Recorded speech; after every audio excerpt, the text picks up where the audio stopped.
All right, everybody. This is our Q&A panel session. This is a really great opportunity for anyone to basically ask any question for any single panelist or for the entire group, for them to answer the demands and requests of the community. Does anybody have any questions they want to start off with?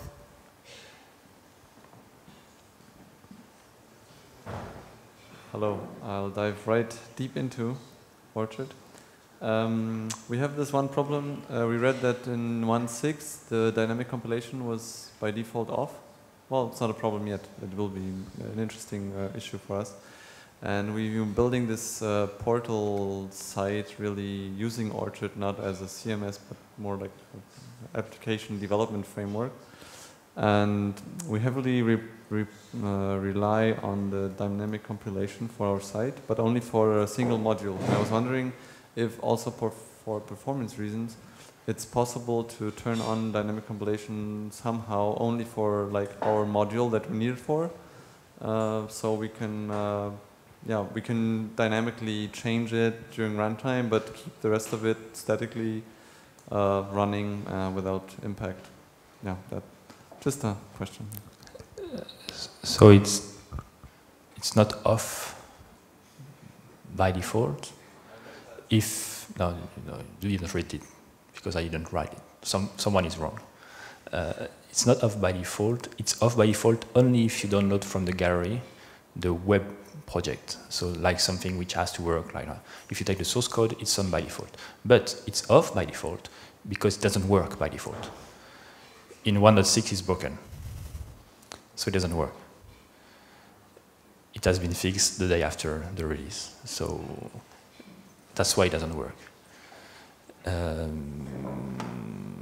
works in 1.7, and the second part of the question was about enabling it just for one module. You can do that right now, just enable it or disable it. And it's doable, it's just one class you have to replace, if with a module or changing the code, and the class is dynamic compilation loader. So I could just turn it on for my one module. Actually, it's by changing the code. Watching every file, so you will just have to filter what it is watching based on the module name. But you said it's broken in 1.6? That means it's broken in 1.6. How is it broken? Because I made a mistake. I broke it. No, not how did, I mean, in what way is it broken? If you change the files, it won't find it dynamically. What you have to do is restart the app domain for it to recompile it. The dynamic module is doing two things. It's compiling dynamically the modules if there is no binary. And what it does also is watch all the files from a module, source files, and if one changes, it will also recompile it. So that's two features. And in 1.7, you can enable and disable each of those behaviors. So you can say, I want dynamic compilation when I start Orchard. So when, for instance, when I install a new module, but I don't want my source files to be watched, file system watched, which means it's less memory to use.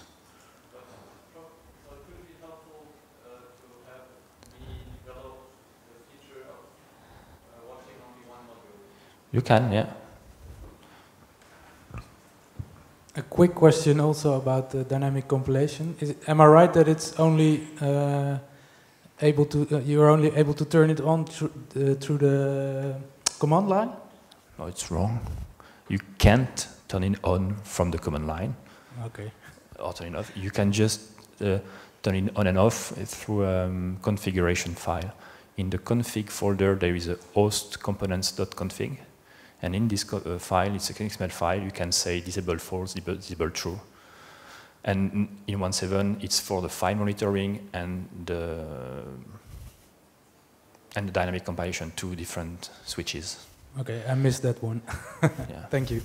So by default, now in the web config, dynamic compilation is on, but file monitoring is off. Okay, because it's not a performance issue to compile at start, it's just a file system watchers which are taking too much memory. Other questions?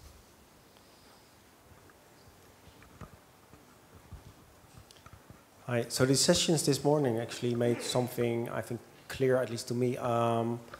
Things are likely to move over more to the clients. And we're talking mobile clients, but also the behavioral aspects and the responsiveness of that.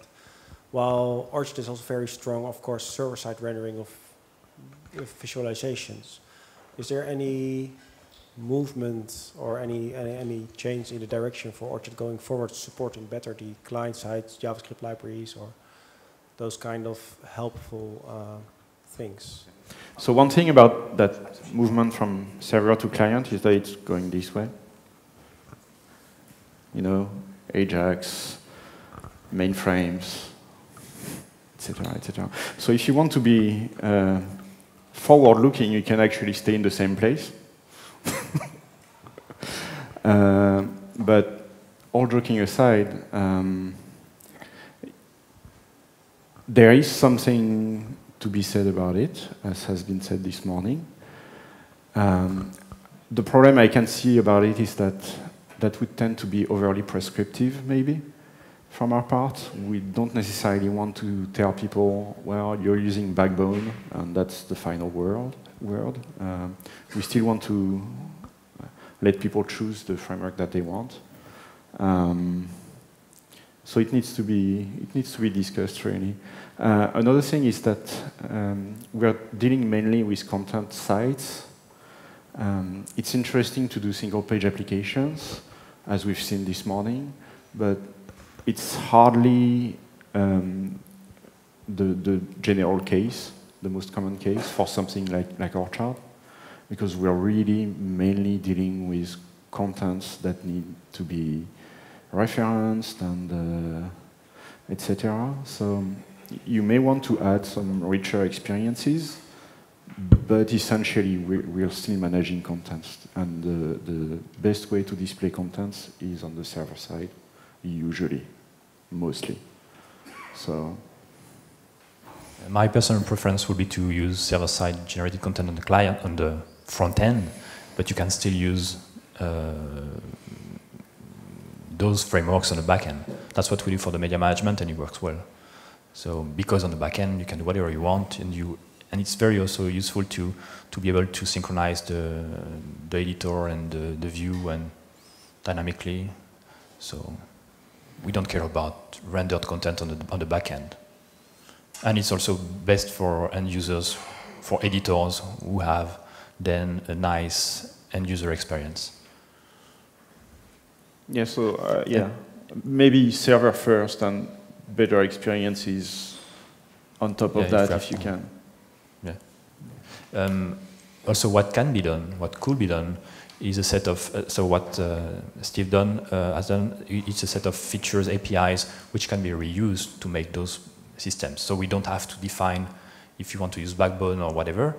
We just provide the APIs, and then they are there. You can use it with whatever you want. They return JSON, they take JSON, you can update through JSON, and that could be useful. This could be a module that you could enable and rely on from your admin modules to define them.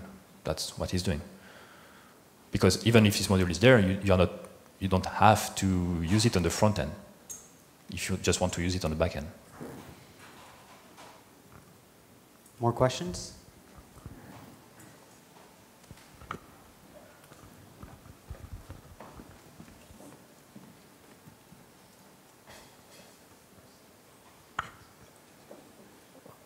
So 1.7 will be released soon. So what is the migration it will look like? We already did.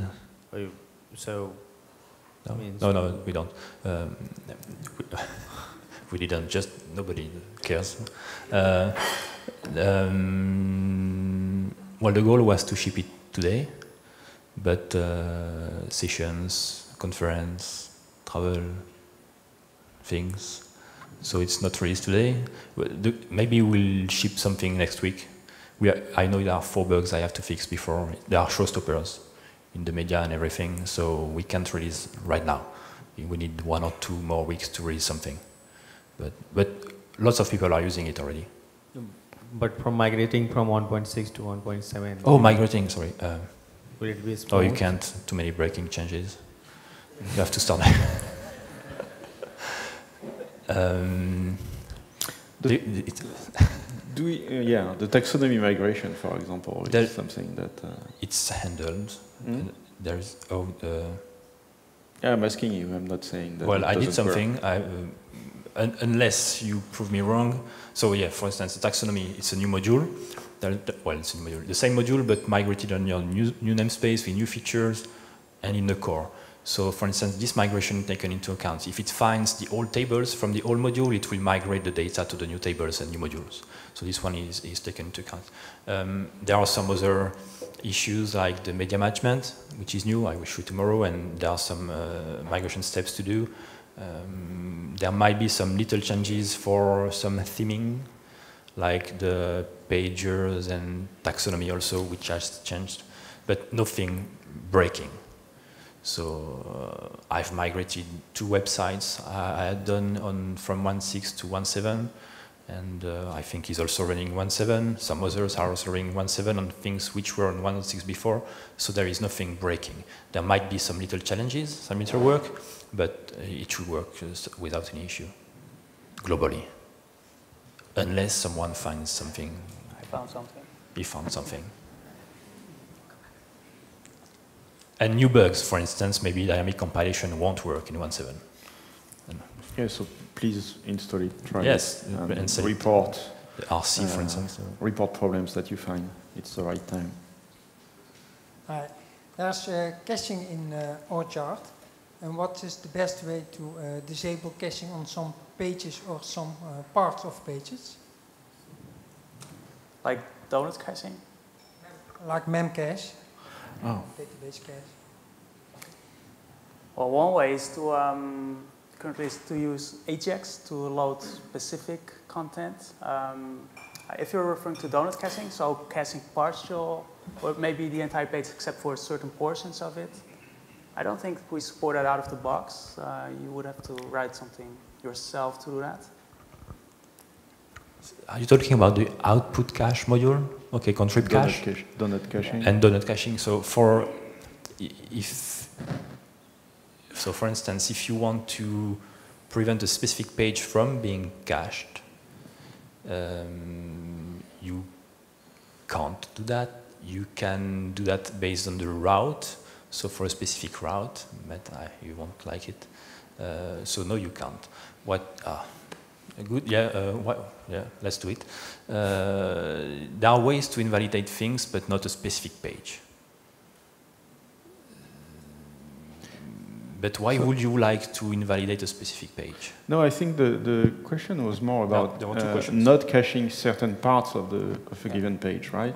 Yes. I heard also this question, but there are 2 questions. How to? I didn't and catch so the this second first part. question, I don't know why you would like to prevent one page in particular from being cached. No, we have a secure section which never must be cached, and some parts that are just public and cache them. Okay, that might be okay. So no, maybe that could be good contributions or extension to the caching module. We don't have that right now. I just thought about implementing by route, like I don't know, the blogs route, or so actually it's kind of features based. There is another way of invalidating specific actions, which is the output cache attribute, the standard one. If you put the output cache attribute with the value 0 or none, I don't remember how it works, this attribute, it won't cache the result of the action. So if you create custom modules, you can say never cache this module or never cache this action using the standard ASP.NET MVC attribute, which is called output cache. Output cache. Also, you mentioned caching based on whether a page is secured or not. You could, but that requires a change in contrib.cache, where you can. Sorry about that. So where we would have to change that, and you can customize the logic to determine based on what values you want to invalidate the cache. For example, whether you could cache pages per user, which I did for a client. So that works. Isn't there an extensibility point in 1.7 for output caching to invalidate on a specific logic that you want to use to invalidate the cache? I thought you mentioned this. Yes, there is tagging invalidation. Yeah. You can. Yeah, there is a new provider to invalidate some specific. This could be a solution for your first problem. You could create a module which will take a set of pages and it can communicate to the output cache module to say invalidate this thing. There is an extension point, a new one. Yeah. But the solution that you mentioned first about doing an AJAX request for those parts of the page, this is very useful, for example, when you have a shopping cart, because you're going to have that shopping cart on all the pages of your site. So you really want to do it in the AJAX way, this way, because another reason is search engines. If you have parts of all your pages that is going to vary depending on the customer or etc., you don't want that to be indexed by the search engines. So it's one more reason to, extract it and only insert it dynamically. And donut caching, you can do that right now, because a donut might be a shape, so a donut will be a portion of a page. And in our chart, portions are zones or widgets or shapes. It could be done, but it's not done like that today. We could have caching for only widgets, for instance, or for only zones and per specific page, but we don't have a story for that right now. We thought about that already. We have some implementation designs, but we don't do that. So it will be. I will talk about that tomorrow when I will talk about shapes, some strategies of implementation, but we don't have it today. It's complex. Any other questions?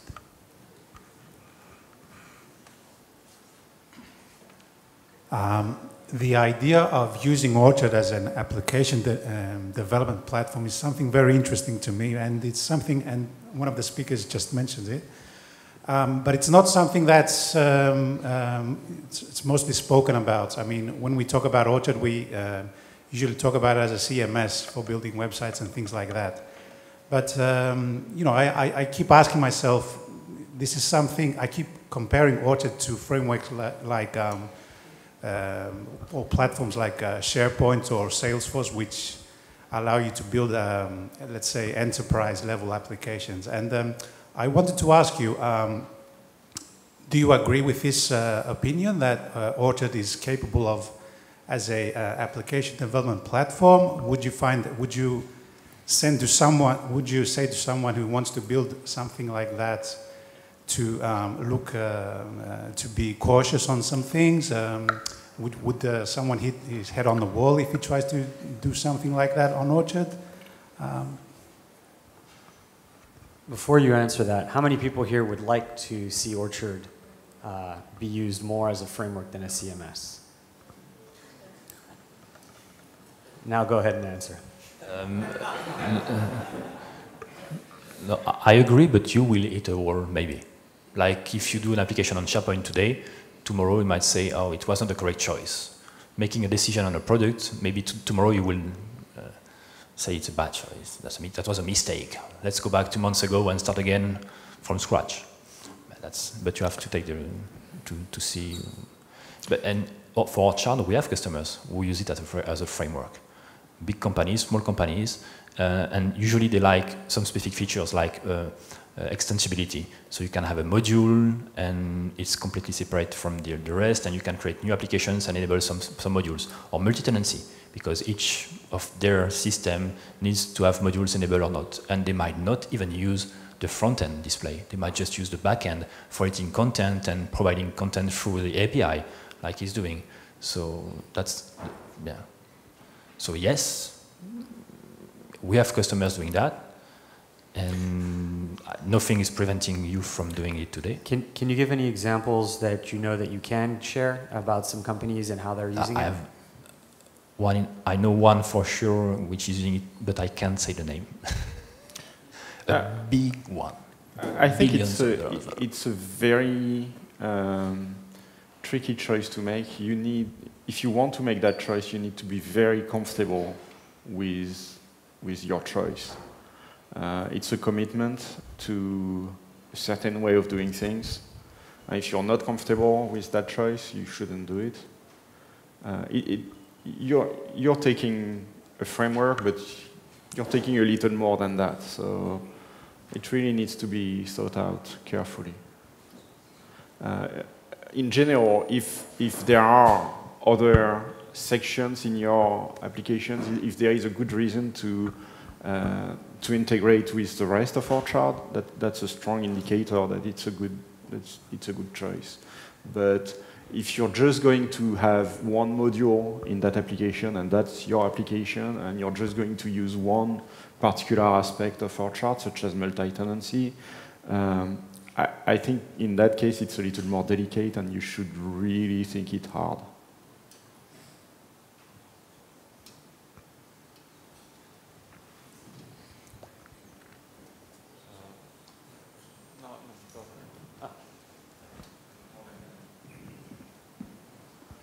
So just to have a quick comment on that. In the past, we've used, so where I used to work, we used Orchard as a centralized sort of database management system, and we exposed that data across multiple platforms. So we used it on the website, but we also used it on an iOS app, but also on the old Surface, Microsoft Surface table, just because we wanted to centrally manage the data and expose it in multiple ways. And we found Orchard a great way of doing that. We didn't want to duplicate that data across multiple platforms, and it worked fine. Any other questions? Just a very technical question, this one, not about choices. No, it's about JavaScript and CSS aggregation. If you have many different files to include in your page, or maybe I just didn't find how to do it, but is it possible to aggregate all those files in a single one to remove all the loads? Yeah, so there are actually two approaches to this. One approach is to use Zoltan's combinator module, which definitely works. It's a very viable approach. There is no doubt about that. It's easy. You just install the module, configure it vaguely, and you're done. One thing that I don't like so much about it is Zoltan, except for Zoltan, is that it's a little too automatic to my taste, which can be the source of problems, because it's actually, it's recording pretty much what files you're registering, what files are being registered, and then generating an aggregation of that.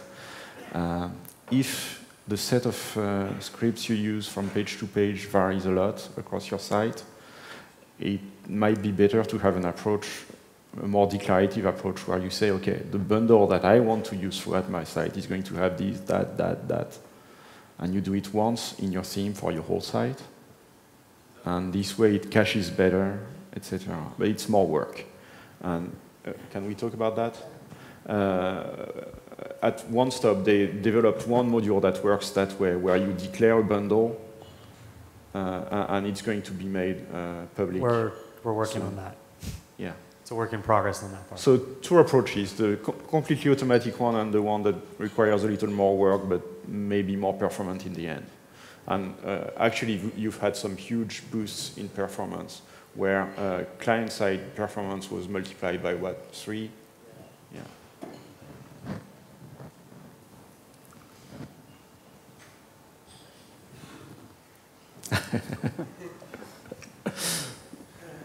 Did I say something wrong? No, just a short comment on the issue that you can't have bundles that you can then separately cache. Mm-hmm. So there's actually a configuration in Combinator that you can use to specify if you want to have sets of resources. So for example, okay, I want to have jQuery and this and that in one resource, and then this will be a single resource, and that can be then cached throughout all the page loads separately. Great, I did not know that. Cool. Were there other concerns with Zoltan's module? Okay. One more question about the Orchard as a framework for developing applications. We still, I've posted a few questions on the forum in the past, but it's not the same as asking you directly. I feel that the support for developing locally publishing to a live system is very well advanced, and I was wondering, seeing all those hands up here for people interested in that, is there going to be, is there going to be more focus on providing more code access to certain functionality? I'm thinking concretely about doing stuff not in the UI, clicking through menus, typing in things, and then saving them, and then somehow importing those things to my live system, but really developing locally like I used to in ASP.NET, whatever. I develop my code, I compile, I deploy, I run, and then automatically my live system is up to date. I mean, I sometimes do have like database migrations that I have to do, but Orchard already copes with that very well.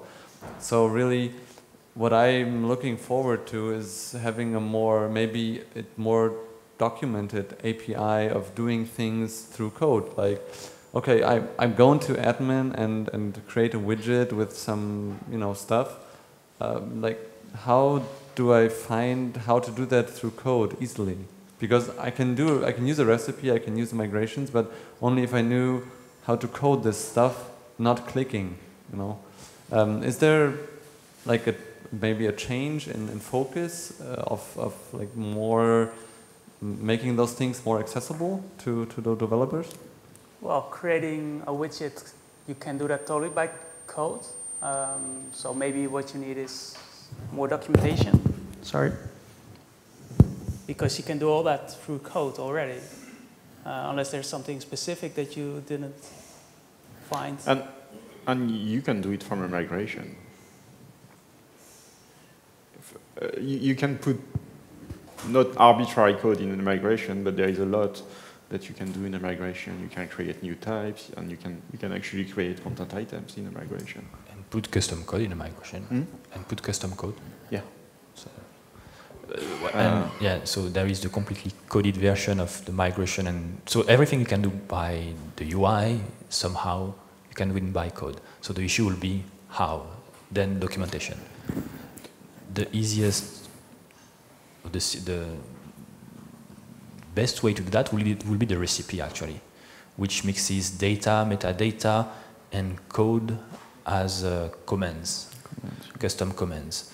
And if there is something you can't do and you need to be able to do remotely, maybe it needs another command, like creating a specific widget of a specific type with a specific parameter. That's the command, and it's readable, more than code. So that's the preferred approach, to do recipes. And if you want to do code, you should do it in a migration, because with just a DLL and a module containing just one migration class, this is your code to execute, which will do everything. The question is what to type to create a widget and everything. So UI, then recipe, then code. This is the correct ways of doing it. Hi, I have a small question. Is there a smart way to put something as a homepage other than content? So I got an MVC project as an area, and I want to set some action as the homepage. Yes, absolutely. So the homepage is just what is behind the empty alias. So you enable the alias UI feature, and then you go to the alias menu entry that you get from that. And then you can create a new alias from empty string to the route that you want. And that should do the trick.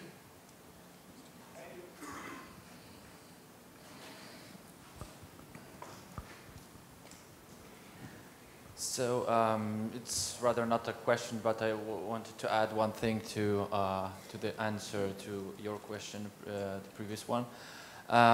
There is one feature in Orchard that doesn't get that much attention as it should, and it's very good for a case when you need to, for example, create content items or widgets during the build process or after the build process.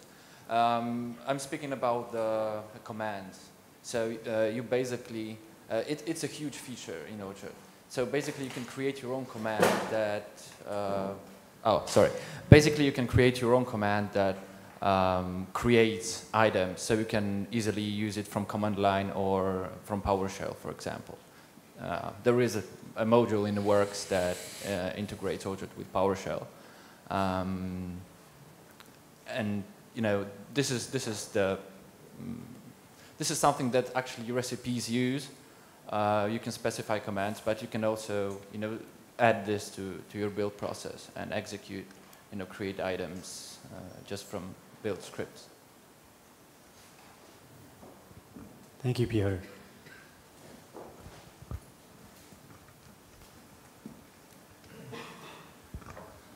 This is more a user kind of thing, not a developer kind of thing. Let's assume I have documents. I want to build a document management system, which is possible, I think. I have documents, and I have document categories, and all those documents belong to different customers. So I make a content type customers with name, address, streets, everything. I make a content type document category, like routers, printers, whatever I want to store. And then I add all the documents. That's fine, that's good, that works. And now I want to connect that things in a layout or a theme or in a zone. So I have one list with all customers, and then I want to make a list of all document categories with all links to documents. I tried something to do with projections and queries and etc., but so far not good. Did you try taxonomies? Yeah, I'll put all the customers in taxonomies, but I can't make a content part of it. So I want to mix it up. What do you mean you can make a content part of it? I tried to put the customer names in taxonomies, but I want to add more data to it. Because taxonomy terms are content types, so you can add fields and parts to those things. Okay. So when you create a new taxonomy, like say customers, if you then go to content definitions or content types, you will see customer term. It's a new type, and all the customers which will be created will be of this type. So if you add fields to this type, they will appear in your taxonomy terms. Okay. And then you can use taxonomies. And then when you create a document, you can select which customer and which category and whatever. To, yeah, okay. And when you list with the standard UI from taxonomies the list of customers, they will have the all properties, and you can customize the theme to render how you want them. Okay. There is a video about taxonomies that shows you exactly how to do that. I've seen that. Yeah. You've seen it? Okay. I'm not understanding. Oh. No, okay, that's right. Okay.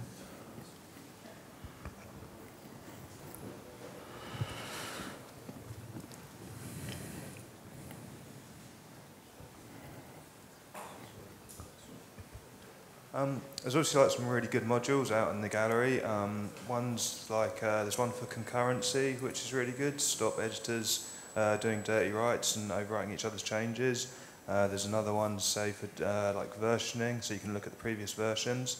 But I kind of get the feeling with some of these modules that the original author sort of does a bit and then kind of loses interest. And some of the modules, I think, have got really like functionality that should kind of be core and part of the main kind of Orchard project. What's the best way of sort of, for us as users, if there's features which are in modules but we would like to see them incorporated into the main project so that they continue to get updated and enhanced, what's the best way for us to kind of voice that?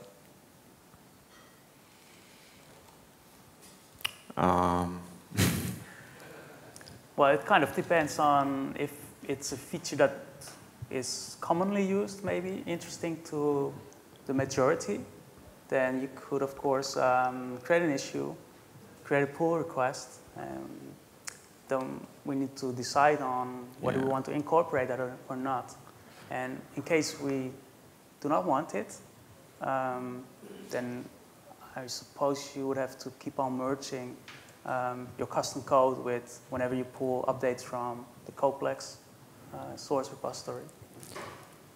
Yeah, about modules that aren't being updated anymore, the best way to deal with that, if you need that module, is actually to take ownership of it. So you fork it, and it's yours. The part about integrating core features, our main criterion has been that we only integrate into core what we think is going to be used by the majority of users. For example, for taxonomies, we think that either a majority of users is using it or should be using it. So there is a part that is a little prescriptive here, but in the case of the version management, I'm actually going to talk about that module tomorrow. It's a great module, it's old, it's not being managed. So it would be great if somebody could take ownership of that, but personally, I don't think it's a good candidate for the core because most users probably aren't going to use it. But it's debatable. And the best way to debate that is to show up at the weekly meetings and propose that as an issue to discuss. Making it core doesn't add so much value to the module itself. If the module is good, for instance, taxonomy has been there for years. It's giving it more visibility to everyone. But the most important point is that we have to take it into account and fix bugs and reply for everything. That's also the issue, because every time we take something in, we have to manage it and to update it and take ownership. So that's also an issue. We can't take everything. If it can live on its side, it's good. And you could add a recipe to integrate it automatically. It's just about cloning it and adding it in your solution to have it. And there will be no conflict with the core modules. So, yeah, but seen from the user's perspective, if you use a module a lot and you don't have the resources to maintain it yourself, also, yeah. It's understandable that you would want us to take ownership of it, so that it gives you some kind of assurance that it is going to continue. And that's evolving. Why we also make a filter, because if we could so have everything. there is a balance to manage here. And same thing for small features. Sometimes, I want something in the taxonomy module, I want something in this module, and this, everyone should have it. Yes, but if we do that, it's feature and feature and feature and feature inside a module, and we have to handle them, and so we have to make choices. Yeah, there is only that many of us, or of you. Yeah, sometimes, more specifically. Yeah. Versioning is also a specific question, because it's on the verge of, we could have in core, we could not have in core. So there are some modules, no, we don't want them in core. Yeah, and in that case, we made the decision very early on that we wanted versioning in the framework as an API. And this feature is actually just surfacing that API as UI. Hi. One of the, I guess, fairly core features is the migrations. Who's talking? Oh, here, sorry. Oh. Sorry, over here.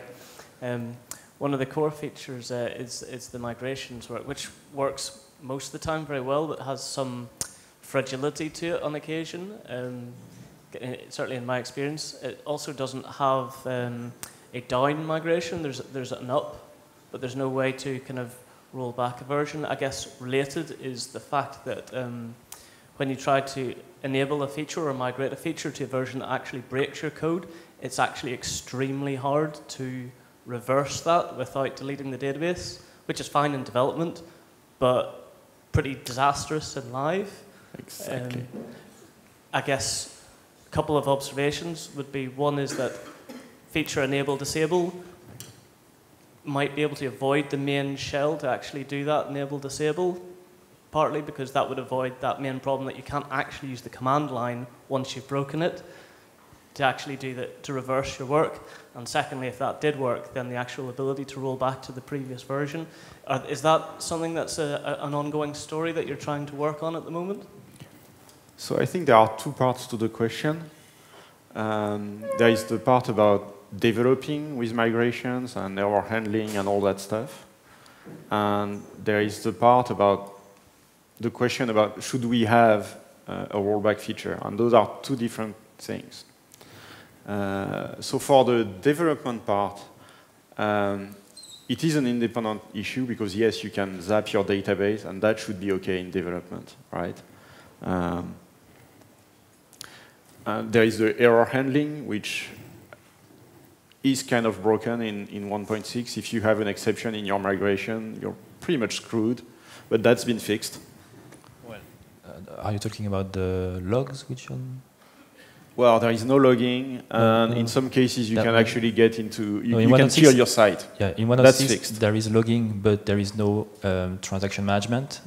So if it breaks where it breaks, and the columns have been created and the next one are not created, so you can start again or fix it by hand. But the nice thing with that issue is that the exception was thrown, taken, and logged. In 1.7, there used to be a bug which was... So in 1.7, now it's all data migrations are in transactions. So if it fails at some point, the transaction is not executed. So the columns are reverted and everything. So you can fix your migration and start again, and it will be okay.